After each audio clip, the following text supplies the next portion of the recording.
Fala aí pessoal, tudo tranquilo? Dando sequência aqui ao show de Copa. Neste terceiro episódio, vamos falar da seleção da Argentina, que vem forte para a disputa da Copa do Mundo. Antes, algumas informações da seleção albiceleste. 2 vezes campeã mundial, em 78 jogando em casa na Argentina e 1986 no México. Participações em Copas do Mundo, 17 de 21 contando de 2018.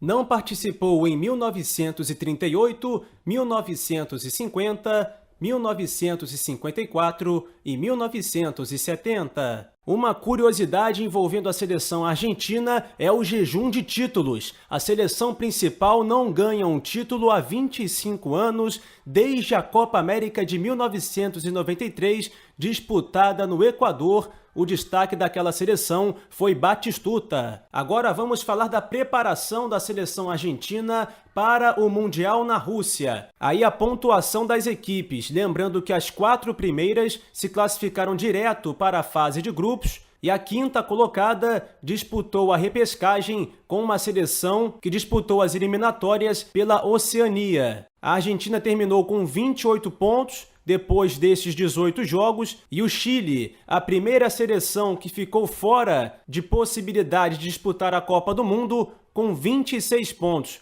Uma diferença de apenas 2 pontos entre essas duas equipes, e na última rodada a Argentina venceu o Equador fora de casa por 3-1, com 3 gols de Messi. Para a gente entender como a Argentina chegou nessa situação complicada antes do último jogo das eliminatórias, vamos falar agora dos técnicos da seleção neste ciclo para a disputa da Copa do Mundo. Começando com o Tata Martino, que substituiu Alejandro Sabella depois da Copa do Mundo de 2014. A seleção foi 2 vezes vice-campeã para o Chile em 2015 e 2016, nas 2 edições da Copa América, e nas 2 oportunidades perdeu nos pênaltis. Ele deixou a Argentina em 3º lugar nas eliminatórias após 6 jogos, mas ele não foi demitido. Renunciou ao cargo, pedindo dispensa da seleção argentina em virtude de problemas com a Associação de Futebol Argentino. Com a saída dele, Edgardo Bauza foi contratado para comandar a seleção principal. Assumiu o comando em agosto de 2016, mas ficou apenas 252 dias no cargo. Não fez, evidentemente, um bom trabalho comandando a seleção principal. Os números de Edgardo Bauza na seleção: 8 jogos,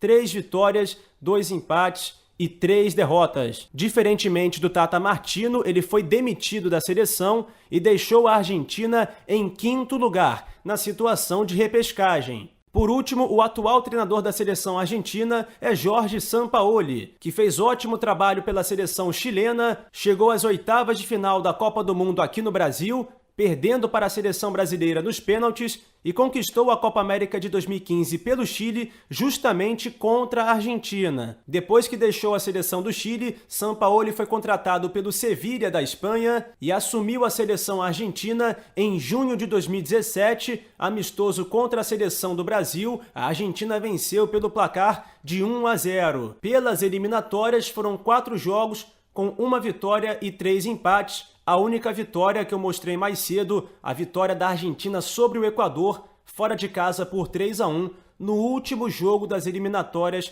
para a Copa do Mundo na Rússia. Falando agora da parte tática, vamos justamente pegar esse último jogo da seleção argentina nas eliminatórias, como a equipe se portou em campo, a escalação que Sampaoli colocou para este jogo. Uma formação tática no 3-4-3, com o Romero, goleiro do Manchester United, reserva do De Gea, 3 zagueiros, Mercado do Sevilla, Mascherano, que agora está no futebol da China, e Otamendi no Manchester City. No meio de campo, pela direita, Sálvio do Benfica, Enzo Pérez do River Plate, Biglia do Milan e Marcos Acunha do Sporting Lisboa. No ataque, Messi, capitão número 10, Di Maria e Benedetto. As alterações que o Sampaoli fez naquele jogo, entrando o Icardi no lugar de Benedetto, o Paredes na vaga do Di Maria e Fazio no lugar do Sálvio. Essas as 3 alterações até defensivas, eu diria, principalmente com a entrada do Fazio, zagueiro, no lugar do Sálvio, que é um meia pela direita.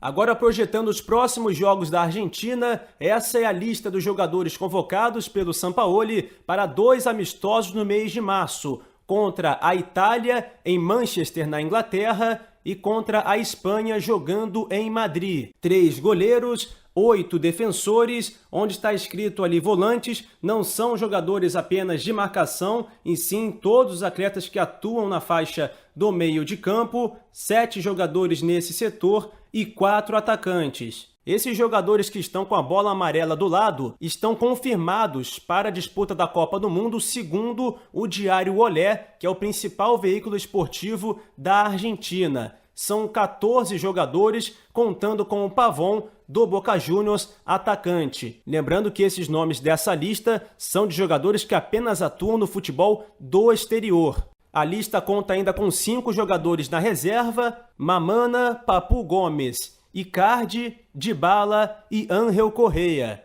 Além desses jogadores, para esses 2 amistosos, o Sampaoli vai convocar alguns jogadores do futebol da Argentina. Os nomes desses atletas vão ser confirmados em meados do mês de março, mas, segundo o Diário Olé, esses são os possíveis convocados que atuam neste momento na Argentina. Já falei do Pavón, atacante, o Bustos, lateral direito do Independiente, Enzo Pérez, do River Plate, o Pablo Pérez, que é do Boca Juniors, e o Lautaro Martínez, que é a grande sensação do momento, atacante do Racing, de apenas 20 anos, nunca foi convocado pela seleção principal, mas o Sampaoli acompanhou 2 jogos desse atacante in loco, e nas 2 partidas ele marcou 3 gols em cada um dos jogos. Ou seja, a tendência é que ele realmente seja convocado para essas 2 partidas amistosas e, até se conseguir um bom rendimento, pode sim garantir o seu lugar na Copa do Mundo de 2018. Agora, falando do grupo da Argentina para a Copa do Mundo, estes são os integrantes do grupo D, que conta também com Islândia, Croácia e Nigéria. Não é um grupo muito fácil para a Argentina, apesar de que nenhuma dessas seleções, fora a seleção argentina, tenha conquistado o Mundial em alguma oportunidade.